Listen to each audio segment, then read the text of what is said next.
계약 성립 관련된 내용으로 옳지 않은 것. 1번 질문은 당사자들 의사가 일치한다라고 되어 있다면 그 의사에 따라서 계약 당사자 확정해야 된다. 옳은 질문. 동그라미 2번 보증금 지급 약정이 있다면 자, 보증금 수수는 임대차 계약의 성립 요건이 아니다. 임대차는 차임 지급이 요소이지 보증금 지급은 요소가 아니라는 것. 세 번째 질문, 의사 불합치로 성립하지 아니한 경우 올해는 세 글자로 불성립, 불합이라고 합니다. 이때 보시면 계약 체결상 과실, 이 535조 계약 체결상 과실은 이 계약 자체는 성립이 됐고 무효인 경우입니다.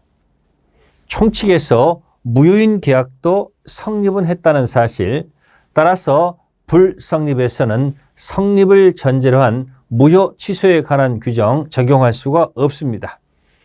그런데 지금 계약 체결상 과실 유추 적용해서 청구할 수 있다는 얘기는 틀린 겁니다. 기억하세요. 무효인 계약은 성립을 했다는 사실. 정답 3번. 네 번째 질문. 자, 계약 당시 목적물 대금이 구체적으로 확정되지 않았다더라도 이행기 전까지 구체적으로 확정할 수 있는 방법과 기준이 정해져 있다면 계약 성립을 인정할 수 있고요.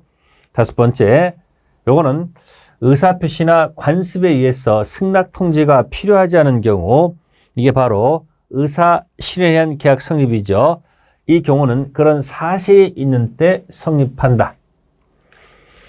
불성립에서는 무효에 관한 규정 적용할 수 없다는 것.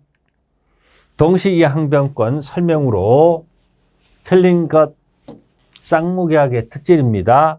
1번, 자, 채무를 이행하지 않더라도 이익체 책임이 없다는 거죠. 기억하세요. 항변권 있으면 그 자체로 이행지체 책임 면제. 두 번째는 임차권 등기 명령. 요거는 특별법 주택임대차 보호법 상가건물 임대차 보호법에서 나오는 얘기죠. 이때 이 임차권 등기 말소와 보증금 반환 의무는 동시행관계 있지 않습니다. 이때는 보증금 반환 의무가 선이행 의무죠. 세 번째 거, 허가 지역에서 협력할 의무는 있고요. 돈 지급할 의무는 없기 때문에 이 두 가지는 동시행관계 있지 않다. 그래서 여러분들이 2번, 3번 그래서 여러분들이 허가받지 않는 명령은 여기 허가 지역이 있습니다. 밑에 무효가 나오죠. 허가받지 않는 명령은 무효인이 회수할 것. 허가받지 않는 명령은 무효인이 회수하라. 그래서 이런 경우는 동시행관계로 보지 않는다는 판례태도를 기억하시고, 네 번째 거, 선이행 의무자 지체 중 상대방 채무 변제기 들어가게 되면 그때부터 동시행관계가 된다는 것. 다섯 번째, 경매가 무효가 됐습니다. 이때 등기 말소 의무와 그다음에 배당금 반환 의무는 상대방 다르기 때문에 동시행관계에 있지 않습니다. 띄워봅니다. 임차권 등기 명령, 보증금 반환이 선이행 의무. 그다음에 쌍무계약의 위험부담에 관한 설명으로 틀린 것. 그러면 위험부담은 지금 띄워볼게요. 후발적 불능에서 매도인이 채무자라는 사실을 먼저 기억하시고, 채무자 위험부담. 이거는 매도인도 잘못 없고 매수인도 잘못 없으면 매도인은 매수인에게 대가를 청구할 수 없기 때문에 매도인 채무자가 대가 손실을 부담한다. 다만 매도인 잘못 없는데 매수인이 잘못하게 되면 당연히 대금 청구할 수 있습니다. 그럼 매수인이 대가 손실을 부담한다. 그런데 1번 지문에 우리 민법은 채권자 위험부담주의를 원칙으로 한다. 이게 틀린 겁니다. 우리 민법은 원칙적으로 채무자 위험부담주의가 원칙이고 예외적으로 채권자 위험부담. 그래서 1번 지문이 틀렸고, 동그라미 2번은 이 규정은 강행 규정이 아니기 때문에 달리 정할 수 있다. 임의 규정. 세 번째, 대상 청구권을 행사하려면 당연히 상대방에 대한 반대 급부 이행할 의무가 있습니다. 네 번째 질문, 후발적 불능 양쪽 책임이 없다면 위험 부담 문제가 발생한다. 다섯 번째, 채무자 책임 있는 사유로 만약에 후발적 불능이 된다면 이 경우는 위험 부담 법리가 적용되지 않습니다. 이 경우는 채무 불이행 들어가서 이행 불능 원상회복, 법정해제 원상회복 손해배상 문제로 들어가죠. 위험 부담은 이 매도인은 절대 잘못이 없는 것을 전제로 시작된다는 것. 69번. 자, 을한테 매도하면서 대금은 을이 갑의 채권자 병에게 직접 지급하기는 친절하게도 제3자를 위한 계약 체결하였고 병은 을한테 수익 의사 표시하였다. 수익 의사 표시하게 되면 병의 권리가 발생한 거죠. 옳지 않은 것. 그런데 1번 질문, 갑과 을이 미리 병의 권리를 변경 소멸할 수 있음을 미리 유보했다면 이때는 병에 대해서 효력이 있다. 미리 했기 때문에. 동그라미 2번, 갑은 병의 동의 없이도 을의 체불을 이유로 주된 계약을 해지할 수 있다. 동의받을 이유가 없습니다. 세 번째, 갑과 병 사이의 법률 관계가 취소가 됐다. 그럼 요거는 대가 관계죠. 기본 관계가 아닙니다. 그렇다면은 을은 이 대가 관계의 문제를 가지고 병한테 대금 지급 거절할 수가 없습니다. 옳은 질문. 네 번째, 을의 채무령 이후로 유약자 갑이 계약을 해지했다면 병은 수익자죠. 수익을 받아야 되기 때문에 병은 을에게 자기가 입은 손해에 대한 배상 청구할 수 없다. 있습니다. 4번이 틀렸습니다. 갑이 계약을 해지했습니다. 그러면 수익자는 손해배상으로 수익을 받아야 됩니다. 4번 질문이 틀린 질문. 다섯 번째, 갑과의 매매계약이 취소가 됐다. 을이 병한테 이미 대금을 지급했다. 을은 병을 상대로 부당이득 반환 청구할 수가 없습니다. 그럼 을은 누구한테 되겠습니까? 계약 당사자 갑한테 해야 됩니다. 띄웁니다. 낙약자 을의 채무 불이행이 있는 경우 유약자 갑은 해제해서 원상회복 청구 들어가고요. 수익자 병은 손해배상 청구할 수 있다. 그래서 이렇게 가세요.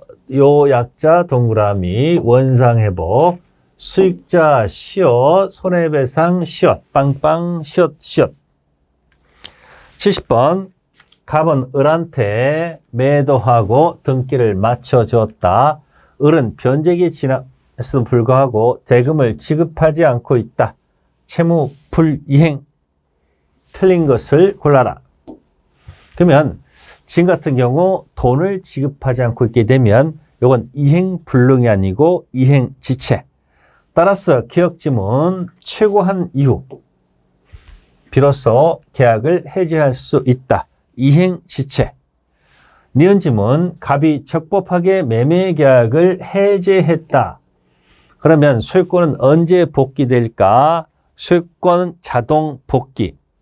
따라서 등기 무관하게 계약이 없었던 상태로 복귀한다. 옳은 지문. 총칙의 해제 조건.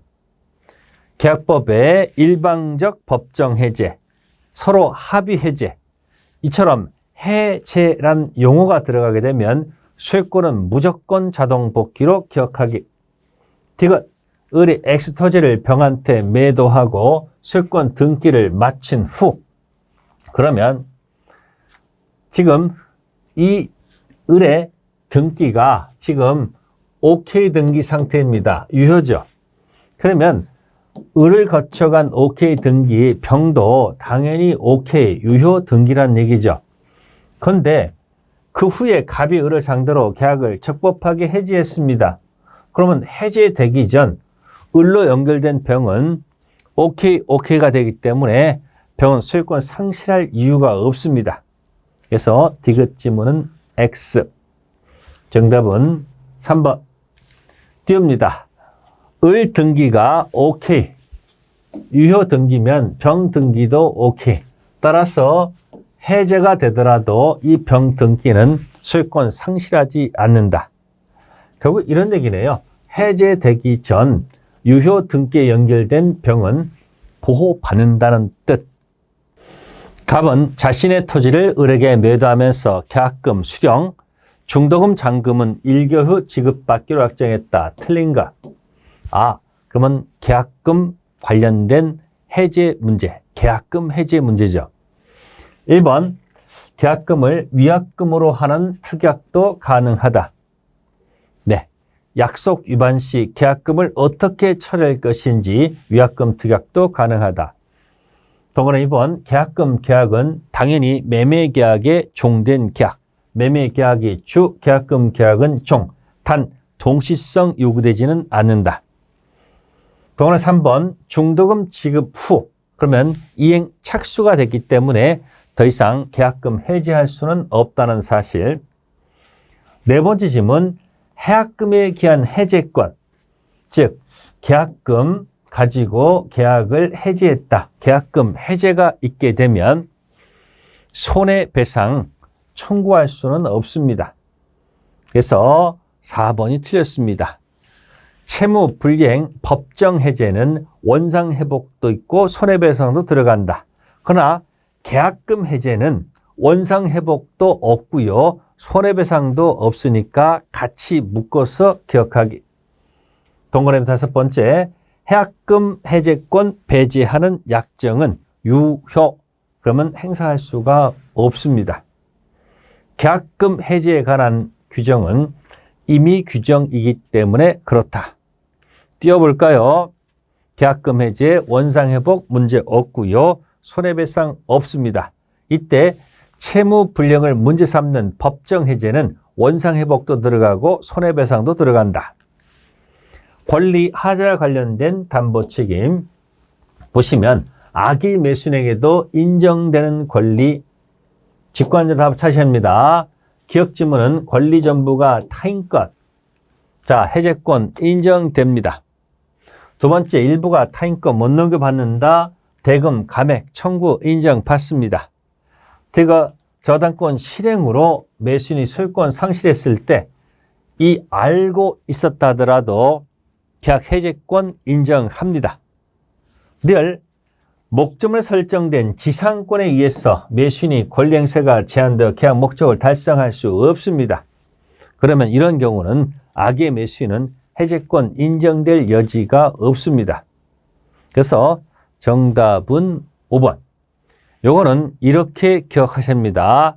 자, 악의 매수인 인정되는 경우 권리 하자죠. 전에 일감 줄이면 저만 손해. 풀어볼까요? 네. 전부 악의 해제 인정됩니다. 일부, 여기 감액, 그 다음에 자, 이렇게 보세요. 전해 일감 줄이면 저만 손해. 악임에도 불구하고 인정된다면 출제자는 어떻게든 출제하려고 노력할 것이라는 사실. 13번, 을이 갑으로부터 건물 소유를 목적으로 X토지를 10년간 임차, 그리고 그 토지에 건물을 신축했다. 잠시 표현해드리면 이렇습니다. 건물 신축. 그러면 갑이 X토지 소유자가 아닌 경우 임대차 계약은 유효하게 성립한다. 네, 여러분들 소유자가 아닐지라도 이 토지 임대차 계약은 여전히 유효. 반대 약정이 없다면 을은 갑에 대해서 임대차 등기 절차에 협력할 것을 청구할 수 있다. 옳은 질문입니다. 여기에 대해서 갑은 yes 또는 no 선택할 수 있고, 세 번째 거, 을이 현장 지상 건물을 등기했습니다. 그러면 건물은 등기란 족보를 갖고 있고요. 임대차 등기하지 않았습니다. 그러면 임대차는 족보가 없습니다. 자, 이때 제3자에서 효력이 없다? 틀렸네요. 등기 3월 10일 날 했고요. 그러면 토지담보대출해가지고 저당권 등기가 3월 15일 왔다는 얘기죠. 그러면 을은 이 토지임대차 등기가 없어도 이 건물 등기가 있다면 이 저당권보다 빠르기 때문에 대항할 수가 있습니다. 그래서 틀린 지문입니다. 구조를 잘 분석하시고 네 번째 거, 자 10년 임대차 기간이 끝났고 을의 지상 건물이 현존한다면 1차적으로 계약갱신 청구할 수가 있습니다. 기억하세요. 1차적 갱신 청구, 갑은 예순으로 선택할 수 있다. 그런데 만약에 갑이 거절한다면 2차적으로 매청권 들어갔을 때 갑은 선택 권한이 없다는 거, 지상물 매청권 구조 기억하시고, 다섯 번째, 만약에 이기 참액에 달하도록 연체했다면 이런 경우는 자 계약 해지할 수 있다는 거 참고해 두시고요. 다음 74번 임대차 설명으로 옳은 것. 1번 질문은 수선 의무를 부담한다. 임차인이 부담한다는 특약 유효. 자, 비용 상환청권에 관한 규정은 임의 규정. 두 번째, 임차인의 비용 상환 청구는 임대인에게 목적물을 반환받은 날로부터 자 6개월 내에 행사해야 된다. 네, 옳은 질문이 되겠습니다. 잘 보세요. 존속 중에는 임대차 존속 중에는 임차인의 필요비는 지출 즉시 유익비는 계약 종료 들어갑니다. 그런데 만약에 목적물을 반환했다 하더라도 6개월 내에 비용 상환권 행사할 수 있도록 되어 있습니다. 세 번째, 임대한 토지 이외에 자, 그 다음에 임차인 또는 제3자 토지에 걸쳐 건립되어 있다. 그러면 건물 전체에 대해서는 매청권 행사할 수는 없습니다. 어디 것만 들어가야 됩니까? 임차지상에 있는 건물 부분만 들어가야 되고요. 네 번째 거, 자, 필요비. 필요비는 지출 즉시 종료한 때가 아니죠. 동그라미 한번 보증금 존재를 이유로 차임 지급 거절할 수 없습니다. 보증금이 있다 하더라도 차임 지급 거절할 수 없습니다. 따라서 체불로 인한 책임 당연히 부담합니다. 띄워볼까요? 비용 상환 청구권 혹시 반환했다 하더라도 반환 후 6개월 내에 행사할 수 있다는 것. 을은 건물 소유를 목적으로 값의 토지를 임대차한 후 동의 없이, 이게 포인트입니다. 병에게 전대했다. 옳은 거. 1번, 갑은 병에게 토지 반환 청구할 수 없다. 있습니다. 동의가 없었기 때문에 소유권 가지고 반환 청구할 수 있을 것이고, 두 번째, 갑은 을에 대한 임대차 계약상 참여권 상실한다? 상실하지 않습니다. 그러면 갑은 여전히 뭐 할 수 있다는 거예요? 차임을 청구할 수 있다는 뜻. 세 번째, 갑을세 임대차 계약은 무단전대를 이유로 갑의 해지 의사표시가 없더라도 해지 효력이 발생한다? 아니죠. 해지 의사표시가 있어야지 해지 효력이 발생할 것이고, 네 번째 거, 임대차, 전대차 기간 만료가 됐다. 병이 신축한 건물이 X토지에 현존하고 갑이 임대 계획 건전하다면 병은 갑에게 매수 청구할 수 없다. 정답입니다. 왜 그러겠습니까? 지금 갑의 동의가 없습니다. 따라서 병은 갑한테 매수 청구 행사할 수는 없다는 건 당연한 거죠. 기억하십니다. 이건 동의가 없기 때문에 당연한 겁니다. 다섯 번째, 갑과세 임대차 계약이 존속하더라도 갑은 X의 불법 점유를 이유로 병에게 차임 상당 부당이득 청구할 수가 없습니다. 지금 임대차 그대로 존속한다면 갑은 을한테 차임 받을 수 있기 때문에 병한테는 차임 상당 부당이득 청구할 수가 없습니다. 무단전대했을 때 병은 갑한테 매수청권 행사할 수 없습니다. 주의하셔야 되고요. 다음은 주택임대차 보호법 문제, 을에게 임대했고요. 을은 주택을 인도받고 전입신고, 대항력을 갖췄다는 뜻이죠. 그럼 전신고 다음날. 옳지 않은 거. 1번. 갑이 X의 소유자가 아닐지라도 적법한 임대권을 가지고 있다면 을은 여전히 대항력을 취득한다. 주택 임차인에게 유리하게 해석하시고, 두 번째, 을이 자신의 명의로 전입신고를 하지 않고 동거하는 배우자 명의로 전입신고했다. 그러면 배우자의 주민등록, 대항력 인정합니다. 세 번째, 을이 갑의 동의를 얻어서 X택을 병한테 전대했고 전대 체결한 당일 병이 직접 점유자께서 즉시 전입신고를 했다면 을이죠. 을은 간접 점유자입니다. 그러면 직접 점유자 대항력을 인정받게 되면 을도 당연히 대항력이 유지가 된다는 거죠. 주의하셔야 되고요. 네 번째 질문. 갑이 정으로부터 X택을 매수하여 소유권 등기를 마친 후 을에게 임대한 경우죠. 정이 갑의 매매대금 채무 일치를 이유로 매매계약을 해제했다. 그러면 이 임차인은 해제되기 전 등기된 자로부터 연결된 자이기 때문에 을은 보호를 받습니다. 따라서 을은 정한테 임차권 주장할 수 있을 것이고, 다섯 번째, 갑으로부터 X를 매수한 무가 X에 대한 소유권 등기를 마치고 임대인의 죄를 승계하였다면 갑과 무가 연대해서, 여기 틀렸네요. 보증금 반환 채무를 부담한다? 그렇지 않습니다. 누가 부담할까요? 현재 소유자가 당연히 보증금 반환 채무를 부담하도록 되어 있습니다. 그래서 옳지 않은 것은 5번 지문. 띄워보겠습니다. 대항력 갖춘 후 소유자가 변경됐다. 신소유자가 보증금 반환 의무를 부담합니다. 똑같습니다.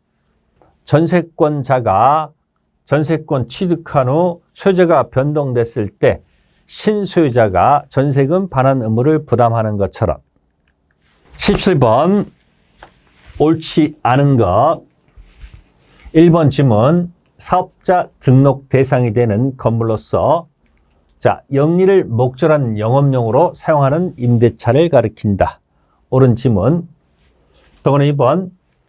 사실 행위만 이루어지는 공장, 창고 등은 영업용 사용하는 경우라고 할 수가 없을 것이고, 세 번째 지문. 사업자 등을 마친 사업자가 폐업 신고를 하였다.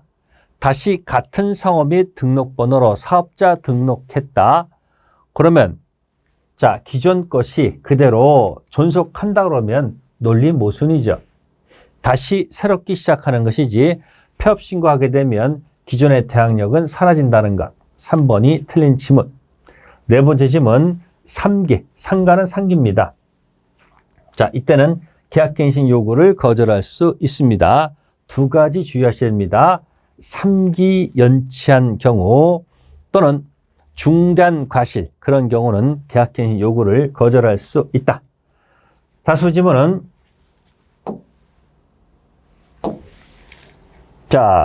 계약갱신 요구권 최초의 기간을 포함해서 전체 기간이 10년을 초과하지 않은 범위 내에서만 행사할 수 있다는 것. 띄워보겠습니다. 폐업 신고 후 다시 사업자 등록하면 과거의 대항력은 사라지고 대항력은 새롭게 시작한다는 것. 가등기, 담보 등에 관한 법률입니다. 설명으로 옳은 것. 1. 가등기 담보권자가 목적물 소유권 취득하면 담보 설정 당시, 여기가 틀렸습니다. 담보 설정 당시가 아니고 평가한 당시죠. 내가 청산금 평가액을 통지 당시, 그 당시 그 목적물 평가액과 피담 범위를 밝혀야 되는 것이죠. 두 번째, 청산금 지급 채무와 소유권 이전 등기 및 인도 채무는 동시행관계에 있지 않다? 동시행관계에 있습니다. 틀렸고, 세 번째 거, 목적 부동산 평가액이 채권에게 미달하여 청산금이 없다고 인정되는 그런 경우라 할지라도 채무자에게 통지할 필요가 있습니다. 네 번째 질문. 자, 청산금을 채무자에게 지급하지 않더라도 소유권을 취득한다. 네. 그렇지 않습니다. 왜요? 청산금을 채무자 등에게 지급해야지 채권자 폭리가 제거되지 않겠습니까? 그래서 틀린 질문이고, 다섯 번째 질문. 자, 정당하게 평가된 청산금 액수에 미치지 못하는 경우, 객관적이지 않고 주관적이라는 얘기죠. 그래도 담보권 실행 통지로서 효력이 있다는 거죠. 그래서 5번이 정답. 그러니까 객관적으로 평가하지 않고 주관적으로 평가하더라도 네, 실행 통지 효력이 있다는 거. 청산금 지급과 소유권 이전 등기 인도 의무. 이거는 무슨 관계다? 동시행 관계라고 요거 하나 잘 지켜하세요. 79번 집합 건물의 구분 소유 설명으로 옳지 않은 것. 1.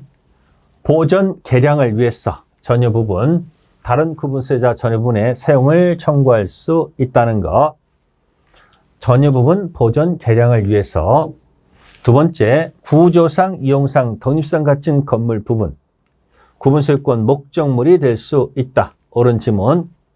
대지 사용권, 달리 정함이 없는 한 그저는 전유분 처분에 따른다. 전유 부분이 주, 대지 사용권이 종이기 때문에 아파트 지하실, 구분소유권 목적물 될 수가 없습니다. 다섯 번째, 공용 부분에 대한 지분. 그러면 그가지는 전유분 가액 비율로 따른다? 가액 비율이 아니죠. 네, 어떻게 됐습니까? 당연히 전유 부분 면적 비율이지 가액 비율은 아닙니다. 다음은 명의신탁 이야기죠. 신탁자 각과 수탁자 을이 명의신탁 약정한 후, 자, 수탁자가 나왔습니다. 병으로부터 X를 매서 등기를 마쳤다. 옳지 않은가? 그럼 이거는 여러분들이 한번 그려보셔야 됩니다. 그러면 을이 나서서 계약을 체결하고 이 등기가 을로 넘어왔다는 얘기죠. 계약형 명의신탁입니다. 그러면 1번 갑과세 명의신탁 약정은 당연히 무효가 될 것이고 옳은 지문. 두 번째, 병이 갑을 사이 명의신탁 약서를 몰랐다. 선이란 얘기예요. 그러면 선이란다면은 이 등기가 유효 등기가 되기 때문에 을은 소유권 취득한다. 맞는 지문이에요. 세 번째, 병이 갑을 사이 명의신탁 사실을 알았는지 여부. 소유권 이전 등기가 마쳐진 때 여기가 틀렸습니다. 선의 악의 판단은 계약 체결 당시이지 소유권 등기 체결 시점이 아니란 얘기예요. 3번 틀렸습니다. 불공정 법률행위도 법률행위 당시이지 그 이유가 아니죠. 마찬가지입니다. 네 번째 질문. 을이 X 소유자가 됐다면 갑으로부터 제공받은 매수금 상당액을 갑에게 부당이득으로 반환해야 됩니다. 을이 소유자 맞아요. 근데 갑으로부터 받은 돈이 있습니다. 이 돈은 다시 갑한테, 을이 갑한테 돌려줄 것. 다섯 번째, 을이 그 사정을 모르는 정에게 X토지를 매도했다. 등기까지 마쳤다. 정은 소유권 취득한다. 기억하세요. 을로부터 연결된 사람은 선의 악이 묻지 않고 소유권 취득합니다. 수탁자 연결된 제3자는 선의 악이 묻지 않고 소유권 취득한다.